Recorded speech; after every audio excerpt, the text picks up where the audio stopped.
ይህ በጥቁር የምታዩት ፎቶ እንግዲህ ከተደበደበች በኋላ የተነሳችው ወይም የላከችው ፎቶ ነው ማለት ነው።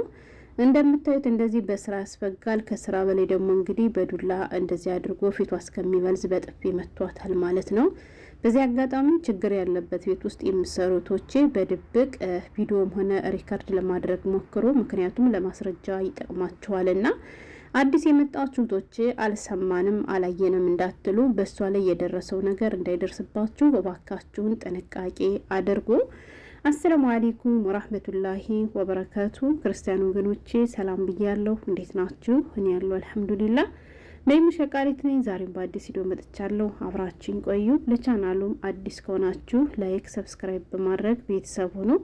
ውድ ቤተሰቦቼ የሀገሬ ልጆች እንግዲህ ዛሬ የመጣሁበት ቪዲዮ አንዲት እህታችን እንደማንኛውም የአረብ ሀገር ሴት ሰርቼ ለወጣል ያልፍልኛል ብላ ተሰዳ ግን እንደጠበቀችው አልሆነላትም። የገባችበት ቤት ትንሽ ከባድ ቤት ነው። ምን ትንሽ ብቻ ለነገሩ ከዱላ በላይ ምን ከባድ ነገር አለ ሀገሬ ልጆች።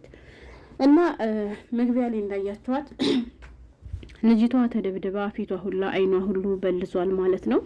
እና ይህም ፎቶም ተነስታ ለቢሮዎች ልካ ነበርና ጉዳዩ ቢሮዎች ጋር ደርሶ ነበር ማለት ነው። እንግዲህ ሰውየዋንም ቢሮዎች አናግረውት ነበረ። እኔ የሆነ ቪዲዮ ይዤላችሁ መመጣ በአብዛኛው ከዚያ ስህተት እኛ እንድንማር ያንን ስህተት እኛ እንዳንደግመው ነው። ገብቷቸዋል። የሆነ ችግር በራሳችን ላይ እስከሚደርስ መጠበቅ የለብንም። እየደረሰባቸው ባሉቶች ልንማር ግድ ይለናል ብዬ አምናለሁ ማለት ነው። ለምን እንደበደባት ለምንድን ነው ለዚህ ሲዳረጋት የሚለውን ነገር ልንገራችሁ። እና ቢሮዎች ሰውየውን ደውለው እያናገሩት ነበረ። ያው መጀመሪያ ከዶ ነበር አልደበደብኳትም ብሎ ማለት ነው። ግን ደብድባታል። ፎቶ ላይ እኮ ያሳያል። እንደዚያ ፊቷ በልዞ አይኗ በልዞ ሲባል ልጅቷ ጥጋበኛ ነች፣ የመስራት ፍላጎት የላትም። በጣም ትጮሃለች አለ ማለት ነው። ሌላውን ተውትና በጣም ነው የምጮኸው። ልጆች ትምህርት ቤት ውለው መጥተው ደክሟቸው እንኳን አታስቀምጣቸውም። በጣም ነው የምጮህባቸው። አታጸዳም፣ እንዳለ ማጥባሃችን ወሳኑ ብቻ ብዙ ነገር ነው ያለው እና የሚያሳዝን ነገር ነው። እና ሀገሬ ልጆች ውሸት ነው፣ እንደዚህ አታደርግም። ልሰራ ስለመጣች ጠንቅቀን እናውቃቸዋለን። ልጆቻችን እንደዚህ አያደርጉም ሲባል ይሄ ነገር እንዳላሳመናቸው ሲያውቅ እሱ ደግሞ በመጨረሻ ምን ብሎ ቁጭ አለ። በፊት በጣም ነው የምጮኸው፣ ከቤት ልትወጣ ስትል በተደጋጋሚ ይዣታለሁ፣ የመስራት ፍላጎት የላትም፣ ልጆችን ታንገላታቸዋለች። ያኔ ምንድን ነው የሚባለው የሆነች ጉረኛ ነገር ነች አለ ማለት ነው እሱ። እና ውሸት በጭራሽ ሊሰራ የመጣ ሰው ይህን ሁሉ አያደርግም። እሷ እንግዲህ ለቢሮዎች እንደተናገረችው ለምን ደበደበች ምን አድርገሽ የተደበደበች ስትባል ደሞዜን ጠይቄ ነው ብላለች ማለት ነው። ደሞዜን ስጠይቅ ሁለተኛ ስለ ደሞዝ እንዳትጠይቂ ብሎ በጥፊ ነው እንደዚህ አድርጎ ሲመታኝ ፊቴም አይኔም የተቀየረብኝ ያለችው ማለት ነው። ግን እሱ ደግሞ ደሞዟን የደሞዝ ቀን በደረሰ በየ3 ቀኑ ሁሌ ሀውላ ያኔ ልክላታለሁ አለ ማለት ነው። በደሞዝ ቀን በደረሰ በየ3 ቀኑ ልክላታለሁ፣ የሷ ደሞዝ ምንም ከኔ ጋር የለም አለ። ውሸት ነው። ደሞዟንም አልሰጣትም አልሰራምም አላለቻትም ብሎ ሲሉት ከዚያ ለምን እንደመተዋት ልንገርሻለህ ሲባል ሰርቃ ነው የመተዋት አለ መጨረሻ ላይ ማለት ነው። በመጀመሪያ ለአንደኛው አልመተዋትም ብሎ ክዶ የነበረው ከዚያ በኋላ ግን ስለሰረቀችና ነው የመተዋት ብሎ አለ። ካልፈለክ ለምን ቢሮት መልሰን ብቻ ብዙ ነገር ሲባል አውቃለሁ። ልሰራ ነው የመጣች ይሁን ሁሉ ሀገር ርቃ የመጣችው ርዚቅ ፍለጋ ነው። ምን ደግሞ እኮ ነው የሚገርም የሚለኝ አረቦቹ ማስመሰል ሲችሉበት ደግሞ በውሸት ሲምሉ ወላሂ። እና ብቻ ከባድ ነው ሀገሬ ልጆች። ያም ሆነ እንግዲህ የልጅቷ ጉዳዩ ወደ ቢሮዎች ጋር ደርሷል። ግን የሚያሳዝነው ነገር በዚህ አጋጣሚ ልንገራችሁ፣ የልጅቷ ጉዳይ ቢሮ ጋር ቢደርስም ልጅቷ ግን አሁንም ከነሱ ጋር ነው ያለችው። ሰውየውን ቢሮዎች ያናገሩት እሱ ስራ ቦታ ሆኖ ነው። ያ ማለት ወደ ቤት ሲመለስ ምን እንደሚያደርጋት አይታወቅምና እንደዚህ ያለ ችግር የደረሰባችሁ እህቶች እንደማንም ብላችሁ ከዚያ ውጭ ቤት ብትወጡ ይሻላል። ገባችሁ? ማስረጃ አላት እሷ አሁን ማለት ነው እንደተደበደበች። ስለዚህ ማስረጃዋን ይዛ ለኤምባሲዎች ደውላ ኤምባሲዎች እንዲደርሱላት ማድረግ ትችላለች። ቢሮዎችማ እንግዲህ አወጧት ለምን ብትሉ ብራቸውን መልሱ እንዳይባሉ ስለሚፈልጉ አሽሞንሙ ነው ምናምን ከዚሁ እንድትሰራ ነው የተዋት ማለት ነው። ግን የበለጠ ይከፉባታል። ገባችሁ? የበለጠ ነውና የሚከፉባችሁ። ስለዚህ እንደዚህ ያለ ነገር ሲጀመር ከባድ ነው። ወደ ዱላ ካነሳባችሁ አንድ ሰው ከዚያ በኋላ ከነሱ ጋር ተስማምቼ እኖራለሁ እቀጥላለሁ የሚለው ነገር እንደኔ ከባድ ነውና ጥንቃቄ አድርጉ።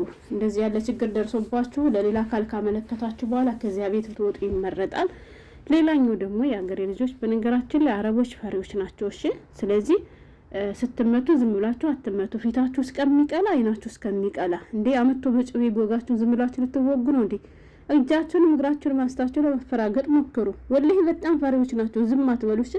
ሀታ አይናችሁን እንኳን ስታፈጡባችሁ ይፈራሉ። ዝም ካላችኋቸው መንገድ ጥንባጥንቤ ነው የሚጫወቱባችሁ።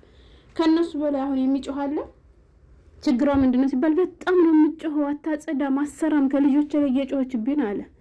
ምን ታድርጉታላችሁ? እና የሀገሬ ልጆች እንደሰማችኋት ማለት ልጅቷ እንደተናገረችው ለዚህ ሁሉ ነገር የዳረገኝ ደሞዜ ነው ብላለች። ደሞዜን ስጠይቅ ነው የተደበደብኩ ብላለች። እናማ በተደጋጋሚ ሁሌ ስለ ደሞዝና ስለ መኖሪያ ወረቀት እናወራለን። በምክንያት ነው ገባችሁ?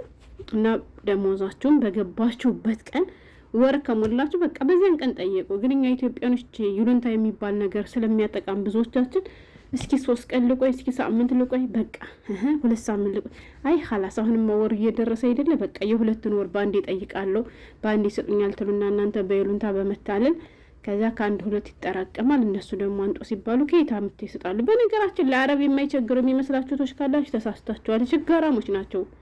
እናማ ብራችሁን በየወሩ ተቀበሉ ነው የምላችሁ የሀገሬ ልጆች።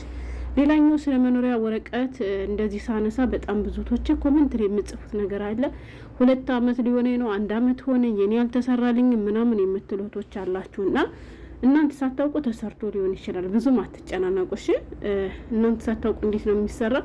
ያው ብዙ ጊዜ የተለመደው ከመጣን ከ1 ወር ወይ ከ2 ወር ወይ ከ3 ወር በኋላ ምርመራ ወስደውን አሻራ ሰተን ነው አይደለ ብዙ ጊዜ የመኖሪያ ወረቀት የሚሰራው።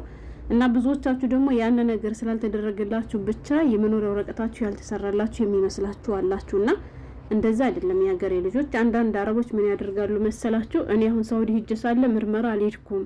እንዴት ነው ያሰሩልኝ?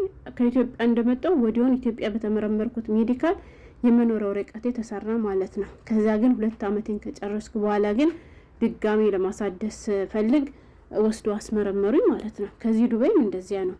በየ2 አመቱ ይሄዳለሁ፣ ሙሉ ምርመራ አድርጋለሁ፣ አሻራ ሰጣለሁ፣ እንደገና እንደ አዲስ ይሰራል። እና መላችሁ ፈልጌ ነው። ብዙዎች በጣም ብዙ ናቸው የመኖሪያ ወረቀት የለኝም የምትሉ። አብዛኛው ሰው እኮ የመኖሪያ ወረቀት ያሰራል። ለምን ብትሉ እናንተ ብለው ሳይሆን ለራሳቸው ህጉ እንደሚጠይቃቸው ህጉ እንደሚያስገዳቸው ስለሚያውቁ ያሰራሉ። እና እናንተ ሳታውቁት በመጣችሁበት በዚያው ሜዲካል ተሰርቶላችሁ ስለሚሆን ብዙም አትጨናነቁ። ያው አንዳንዶቹ ካልሆኑ አብዛኞቹ ደግሞ ኢቃማ ለሰራተኛ አይሰጡም፣ ፓስፖርት ለሰራተኛ አይሰጡም። ከነሱ ጋር ነው የሚቀመጠው ማለት ነው። እና እናንተ ስላላያችሁት ነው እንጂ ተሰርቶላችሁም ሊሆን ይችላል። ብዙዎቻችሁ ዝም ብላችሁ አትጨናነቁ። እና ደሞዛችሁን ግን በየወሩ ተቀበሉ። እኔ ስለ ደሞዝ ልንገራችሁማ ማለት ከነሱ ጋር ይቀመጥልኝ የምትሉ ለነሱ ብር የምታበድሩቶች ማለት ነው ጥሩ አይደለም። እሺ ተቀበሉ። እኔ ሳውዲ አረቢያ የሄድኩለታ ልንገራችሁ የሆን ኩሱጢ ነገር ነኝ፣ ትንሽ ልጅ ነኝ። ከዛ 1 ወር የደረሰና እኔ ግን አልহামዱሊላህ ወላሂ ሳውዲም ጥሩ ቤት ነበር የደረሰኝ። እዚህም አልহামዱሊላህ ልክ ወሬ እንደጨረስኩ ሳውዲ እንኪ ብርሽን አለች። ሳውዲ ግን ብር የሚሰጠኝ በሴትዋ አማካይ ነበር። ሰውየው ብር ልኮልኝ ራሱ ወረቀቱን አምጥታመሰጠኝ ሴትዋ ነበረች ማለት ነው።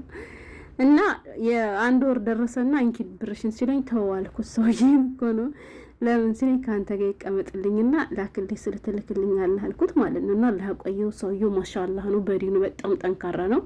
ሚስቱ ራሱ ወጣት ነች ግን ጠንካራ ነች እሷም። እና ከነሱ ጋር ይቀመጥና ላኩልኝ በምፈልግ ቀን ላኩልኝ ስላቸው ወዲያውኑ ይልኩልኛል። 150 ሪያል 200 ሪያል እየጨመሩ እንዲሁም ደግሞ ለባንክ የሚከፈል ደግሞ 35 ሪያል ነበር። እሱ ሁሉ ይከፍሉልኝ ነበር። ግን እንደ ዛሬው ብስል ቦንሮ ወድላይ ቅብል አርጌ ቁጭ ነበር ማድረጋት። እናማ ብራችሁን ከነሱ አታስቀምጡ፣ የየወሩን ተቀበሉ ነው። ሌላ ነገር ላችሁ አይደለም። ይሄኔ ዛሬ መልእክቴ። እና የሆነ ችግር ከተፈጠረባችሁ ደግሞ ማስረጃ የሚሆን ቪዲዮና ሪከርድ ለማዝ ሞክራለሁ። ሰላም ሁኑልኝ።